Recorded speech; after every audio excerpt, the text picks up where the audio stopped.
Discuss, we are going to talk about the religious conditions. ठीक है, हमने कौन कौन सी कंडीशंस देखी? सोशल कंडीशंस और हमने देखे पॉलिटिकल कंडीशंस। और अब जो मैं बात करने वाला हूँ, अब मैं इसके बारे में बात करूंगा कि वहां की रिलीजियस कंडीशंस कैसी थी, वहां कौन कौन से रिलीजन्स को जो है ना, वो किस किस्म के रिलीजियस परसुएशंस के लोग थे।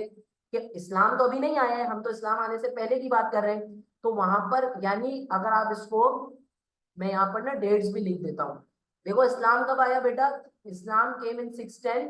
और कब तक इस्लाम में holy prophet peace be upon इनके पास रेवलेशंस रही? This was period of revelations. ठीक है, तो बिफोर 610 एडी, बिफोर 610 एडी का जो दौर है उसको क्या कहा जाता है? उसको कहते हैं प्री इस्लामिक कंडीशंस, या फिर द पीरियड ऑफ अल जाहिलिया।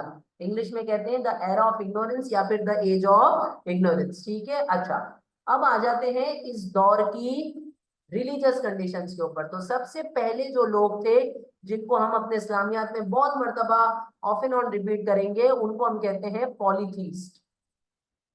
तो पहला रिलीजन कौन सा था? पॉलीथीज्म। ठीक है, पॉलीथीज्म का बेसिक डेफिनेशन क्या है, बेसिक मतलब क्या है? देखो पॉलीथीज्म का मतलब होता है worship many God's, worship many God's या आइडल्स। तो बेटा बेसिकली जो मक्कन्स थे ना, मक्कन्स, ठीक है, मक्कन्स कह लो या फिर आप कह सकते हो जो कुरैश थे, वो बेसिकली बुतों की पूजा करते थे। वो क्या करते थे? वो आइडल्स की वर्शिप क्या करते थे? उनके मशहूर मशहूर आइडल्स जिनका नाम हम रिपीटेडली अपने इस्लामियात के अंदर देख रहे होंगे, और यहाँ तक कि कुछ आइडल्स का तो जिक्र कुरान में भी आया है। अल्लाह ताला उनको कहते हैं कि दे आर पावरलेस आइडल्स, ये हाथ से बनाए हुए बुत हैं और ये आपका नफा या नुकसान आपको कुछ भी पहुंचा नहीं सकते। तो ये आइडल्स के बारे में थोड़ी सी मैं आपको बातें बताता चलूं। सबसे पहला, तीन आइडल्स के नाम आपको याद करने। कितने आइडल्स के नाम? तीन। पहला है लत, दूसरा है मनत, ठीक है, और तीसरा है हमारे पास उजर। ठीक है, लत मनत उजर, लत मनत उजर। ठीक है, लत मनत और उजर, कितने नाम याद करने हैं आपको? तीन नाम याद करने हैं मेन। ठीक है, कौन कौन से? लत मनत उजर, लत मनत उजर। ठीक है, ये तीन आइडल्स थे बेटा। ये क्या थे? ये तीन आइडल्स थे। सही है, ये तीन जो आइडल्स थे इनके बारे में ये कहा जाता था कि ये जो तीनों आइडल्स हैं ये बेटियां हैं। ये क्या है? ये बेटियां हैं किसकी? एक और बहुत बड़े आइडल की। और उस बड़े आइडल का क्या नाम था? उस बड़े आइडल का नाम था हुबल। क्या नाम था? Hubel.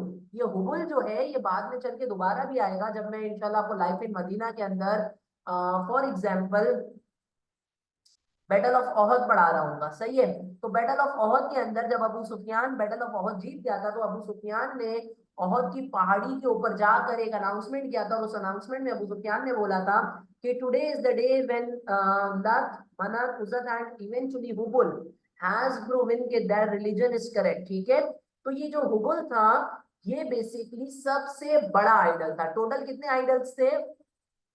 There were total 360 idols. ठीक है, और इन 360 आइडल्स को holy prophet peace be upon him ने तोड़ा भी था। लेकिन वो कब तोड़ा था?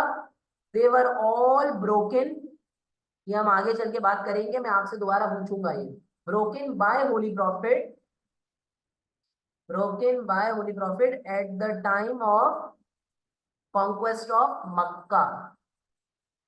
ठीक है, फतेह मक्का के टाइम पे इन आइडल्स को तोड़ दिया गया था। Holy prophet peace be upon him with the help of his son in law and companion and cousin हजरत Ali broke all the 360 idols. अच्छा, अब मैं आपको यहाँ पर एक जो है ना वो मजे की चीज बताता चलूं।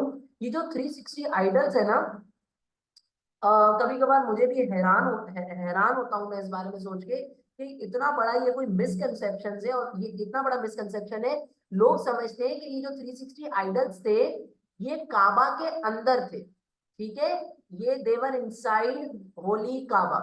ऐसा नहीं है, ये एक मिसकॉन्सेप्शन है भाई। काबा के अंदर जो है, होली काबा के अंदर कुछ पुरानी तस्वीरें थी, एंजल्स की उन्होंने कुछ तस्वीरें बनाई हुई थी। इसके अलावा हजरत इब्राहिम इस्माइल के दौर की कुछ तस्वीरें मौजूद थी। लेकिन काबा के अंदर आइडल्स नहीं थे। एक तो ये आपकी लॉजिक में भी बात नहीं बैठती है कि काबा के अंदर 360 आइडल्स इतने सारे आ ही नहीं सकते। और दूसरा ये कि ये एक पॉपुलर मिथ है। ये बस एक बात मशहूर हो गई है कि और हम आम जो जबान में बातचीत करते हैं उसके अंदर हम ये कहते हैं काबा के अंदर बुत थे, काबा के अंदर बुत थे। नहीं, काबा के अंदर कोई बुत नहीं थे। बुत कहाँ थे? काबा की सराउंडिंग। ठीक है, they're in the surrounding of holy Kaaba. ये कहां पर थे? They're in the surrounding of holy Kaaba. ये काबा की सराउंडिंग में बुत थे। और ये जो हुबल था वो काबा की रूट्स के साथ उसको ज्वाइन किया हुआ था। और इसकी हाइट काबा से भी ऊपर थी। ठीक है, यानी काबा एक लेवल के ऊपर है और उससे ऊपर हाइट थी हुबल। ठीक है ना? तो ये बात आपने याद रखनी है कि जो बुत थे ये अंदर नहीं थे। सही है। अब मैंने मेरे ख्याल में बहुत ज्यादा बात कर ली है पॉलीथीज्म के ऊपर। ठीक है, जरूरी था रीजन बात करना क्योंकि ये बार बार आएगा। इसके अलावा और कौन कौन सी रिलीजियस कंडीशंस है भाई वहां पर? अगर आप अरब सोसाइटी का जायजा लो तो एक तबका था जिसको कहते हैं जिंदक्स। क्या कहते हैं? जिंदक्स। ये कौन थे? ये लोग मानते थे डुअलिज्म के ऊपर। ये लोग कहते थे कि भाई दो खुदाएं। ठीक है, इसी तरीके से एक ग्रुप था जिसको आप कह सकते हो सेवाइंस। वो कौन थे? ये वो लोग थे जो बेटा स्टार्स को वर्शिप करते थे। किसको वर्शिप करते थे?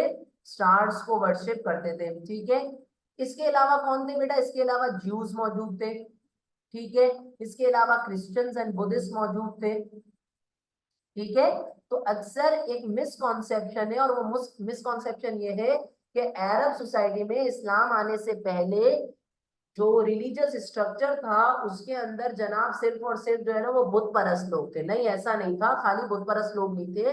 इसके अंदर बहुत सारे अलग अलग रिलीजियस बैकग्राउंड के आए हुए लोग थे। सही है। और एक ऐसे भी लोग थे जो मोनोथीस्ट थे, यानी वो एक खुदा को मानते थे, अल्लाह ताला को मानते थे। उनको क्या कहा जाता है? उनको कहा जाता है मोनोथीस्ट।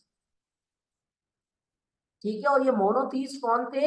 ये क्या फॉलो कर रहे थे बेटा? देवर फॉलोइंग दीने इब्राहिमी, यानी हजरत इब्राहिम की टीचिंग्स को ये लोग फॉलो कर रहे थे। क्या फॉलो कर रहे थे? They're following, they're monotheist and they're following दीन इब्राहिमी।